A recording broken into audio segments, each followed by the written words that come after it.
señores, se acabó la amistad.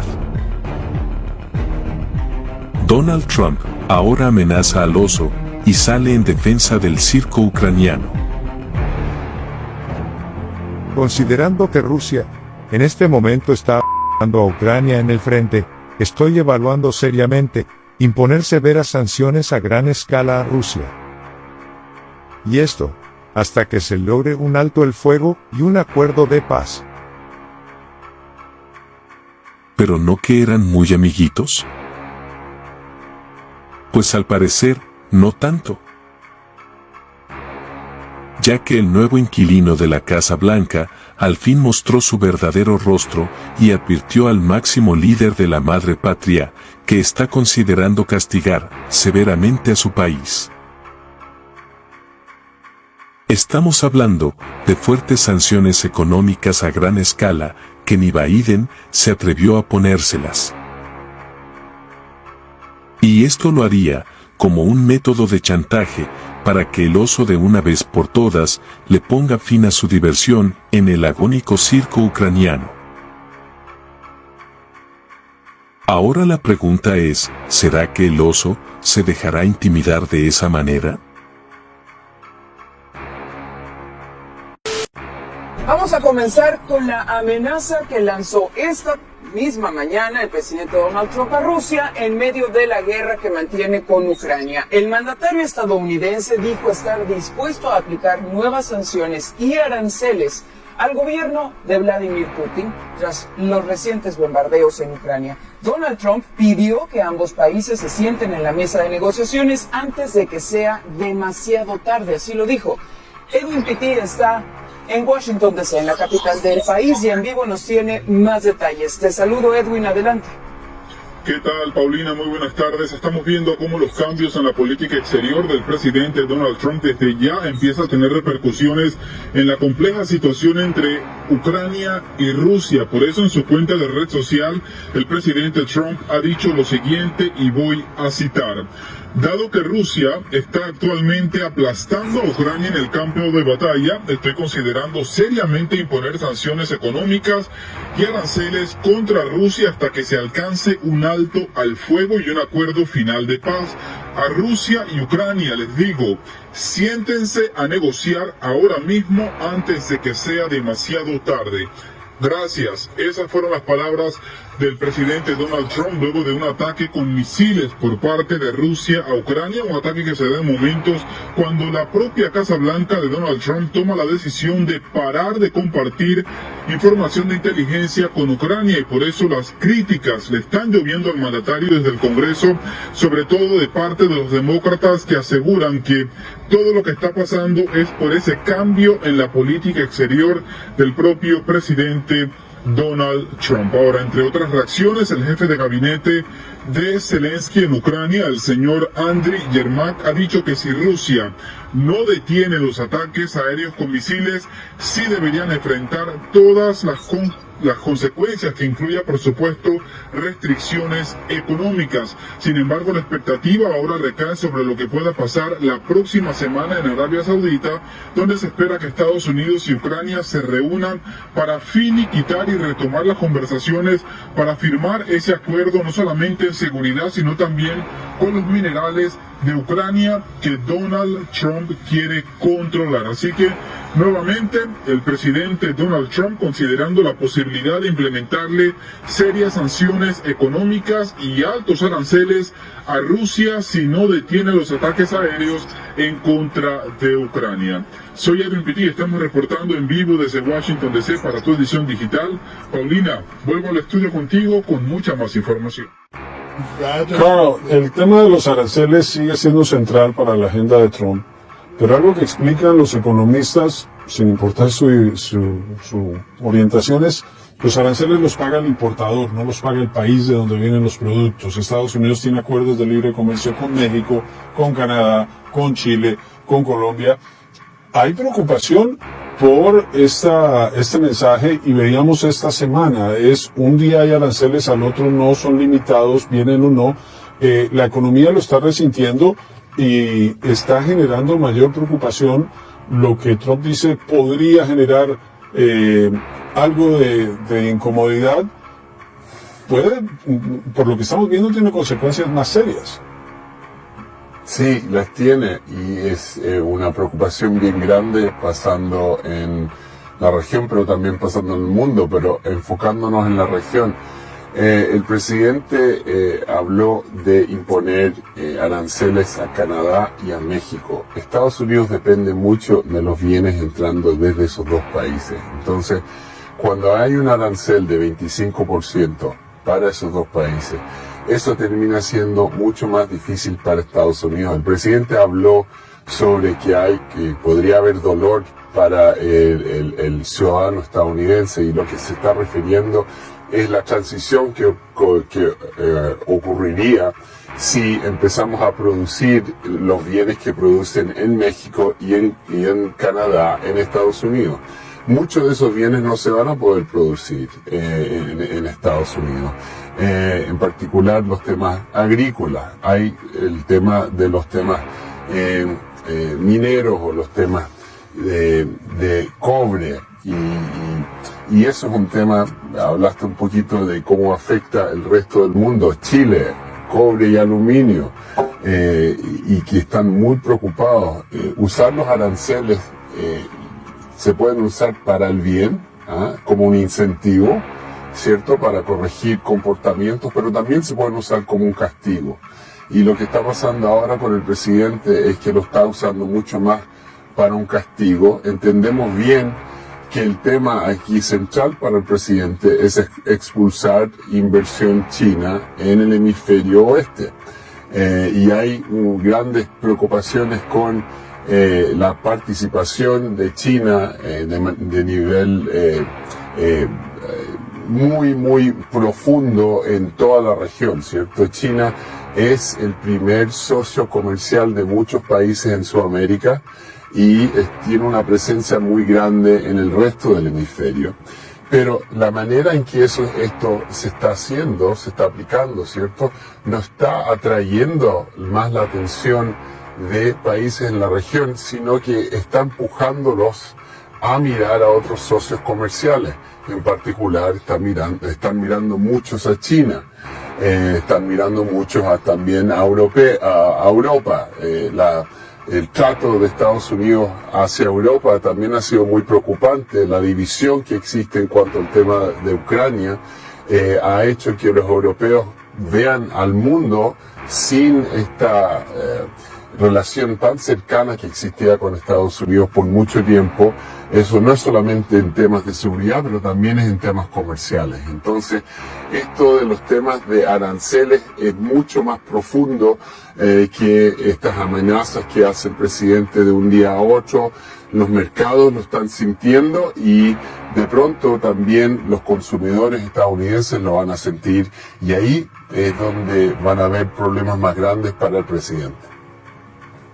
Y acá, por ejemplo, Chile es un país que tiene superávit comercial con Estados Unidos, es decir, le compra más a Estados Unidos de lo que le vende. Colombia es un país que tiene superávit comercial, que es lo que quiere Trump, pero aún así, decías, hay preocupaciones en sectores como el del cobre, el del aluminio. O sea, cuando uno mira el tema de los aranceles, las economías de México y de Estados Unidos y Canadá están tan integradas que cuando Trump le impone un arancel a sus vecinos, es como que se lo está imponiendo a Estados Unidos mismo, y lo vimos esta semana por la reacción inmediata. Los automóviles, por ejemplo, se fabrican entre los tres países. Ponerles aranceles, abrirle el mercado a Japón, abrirle el mercado a Europa, a Corea del Sur, parece una estrategia no muy bien pensada, y se está viendo en la consecuencia no solo en los mercados, sino también en el sector agrícola, que ahora vemos en estados productores. Hay preocupación no solo por los aranceles, sino porque las medidas de inmigración llevan a que no haya mano de obra. Indudablemente. Mira, yo creo que lo que estamos viendo realmente es un presidente, una administración que está fanáticamente centrada en el tema de aranceles, cuando en realidad tenemos que reconocer que llevamos ya un poquito más de 80 años de venir caminando en un reordenamiento económico mundial que reordenó casi todo, pero no todo. y francamente no podés darle marcha atrás. De un día para el otro, aún así tuvieras una varita mágica que se llama aranceles, que no lo es, para cambiar todo esto. Yo creo que las cadenas de abastecimiento mundial, las cadenas de producción, las cadenas comerciales que se han establecido a lo largo de las últimas 6-7 décadas, no es algo a lo que puedes darle marcha atrás de un día para el otro por decreto. Yo creo que aquí es donde precisamente lo que es muy obvio es que el presidente y su equipo creen que los aranceles son literalmente una varita mágica. Yo creo que hay muchas otras medidas en el plano de política económica, política comercial, que deberían ciertamente de estarse articulando. Y quiero insistir en que el problema fundamental no es necesariamente que la economía mundial esté tan concatenada ahora, donde las cosas se producen en un lugar, se transportan en varios otros países y se venden en otras naciones. Para mí ese no es el problema fundamental. El problema fundamental, como lo dije antes, es que este sistema ha generado una cantidad de riqueza inimaginable. Pero el ciudadano común y corriente en Estados Unidos, pero igual sería en el caso de América Latina y nuestros más cercanos aliados, no necesariamente se sienten que se han beneficiado. Entonces la pregunta fundamental es cómo corregimos esto. Y en mi opinión, no solamente en temas como por ejemplo minerales de alta demanda, sino incluso algo tan sencillo como por ejemplo los productos básicos agrícolas que se consumen en Estados Unidos. Hay mucho importador de vegetales que en este momento no sabe qué hacer, porque no sabe si efectivamente van a estar bregando con una realidad arancelaria como se ha anunciado, solo para ver que un día después se le da marcha atrás. Entonces el grado de incertidumbre que esto inyecta es enorme y últimamente la gente que va a pagar las peores consecuencias es el consumidor último, porque hay que recordar, un importador no paga en sí. Un importador lo que va a hacer es transferir ese costo al consumidor último, y eso lo vemos ya, lo hemos visto de hecho en los últimos 4 años por los trastornos que introdujo COVID-19 en las cadenas de abastecimiento del comercio mundial.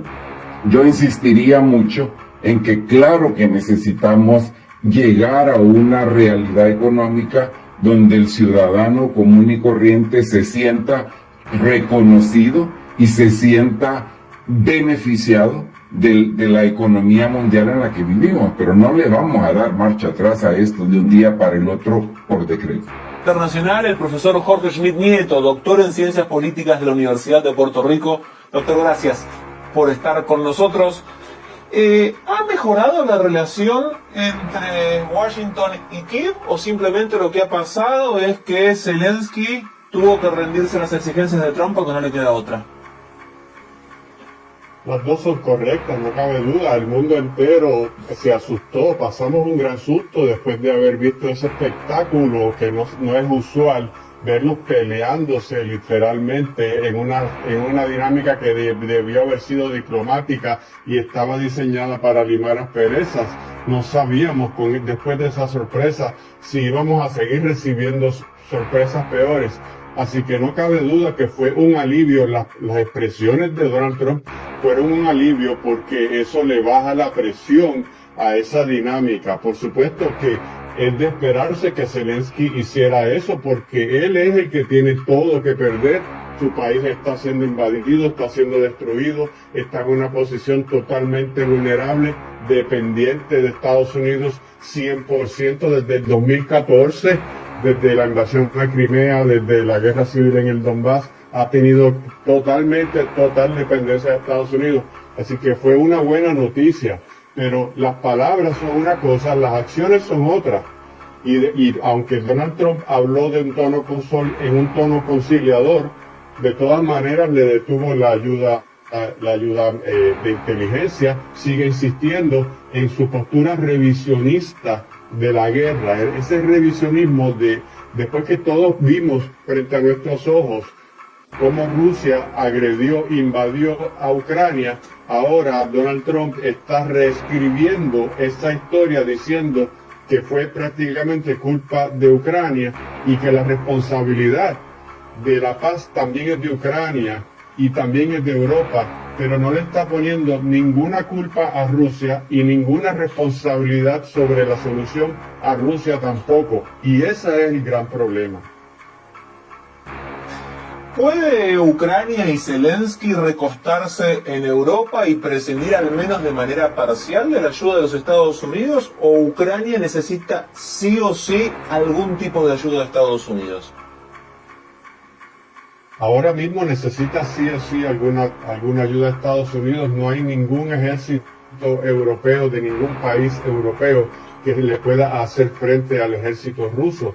Y si Ucrania pierde el apoyo militar y el apoyo logístico de inteligencia, que es tan importante como las armas y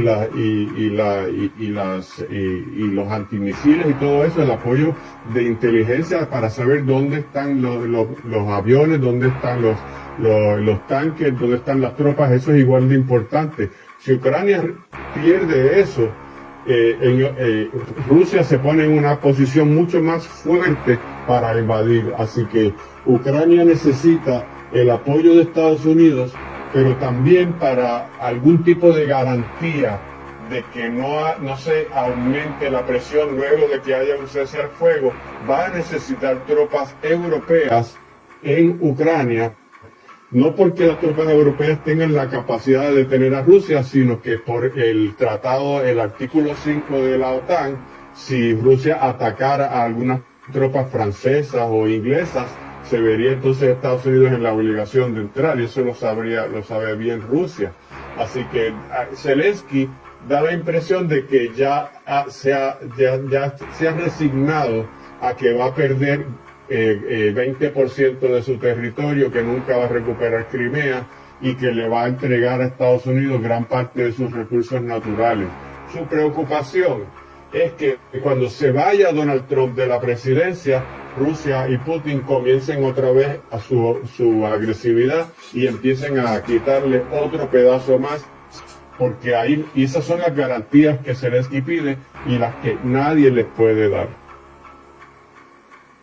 Justamente quería preguntarle eso. ¿Ucrania ya perdió la guerra, teniendo en cuenta la narrativa que está tratando de imponer Donald Trump, que usted nos decía, digamos, dejando de lado toda culpabilidad de Rusia? ¿Ucrania en la práctica ya perdió la guerra? Lo que tiene que ver es a ver qué migaja del territorio que le han arrebatado puede recuperar.